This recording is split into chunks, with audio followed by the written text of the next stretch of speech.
You can't see it, you can't smell it. That's one of the more dangerous things about it, is that you really can't tell if it's around you. When something burns, whether it's gas or wood or any other flammable product that burns with a flame, carbon monoxide is produced as a byproduct of that.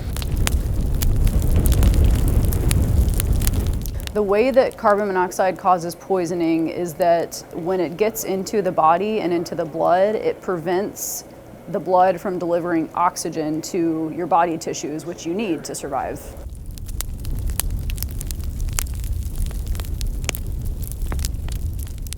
Right now we are at the hyperbaric chamber, or the hyperbaric center at Duke University Hospital. It's the biggest multi-place chamber in North America, and it's very unique.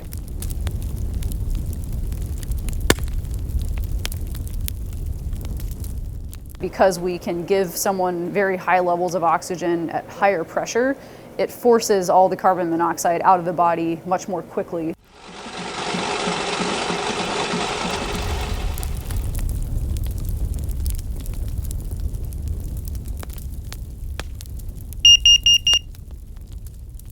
Having a carbon monoxide monitor in the house will dramatically reduce the risk. If you're aware of carbon monoxide, if you're aware of the risk factors for exposure, if you're aware of the symptoms to look out for, it will make for a much safer wintertime for everybody.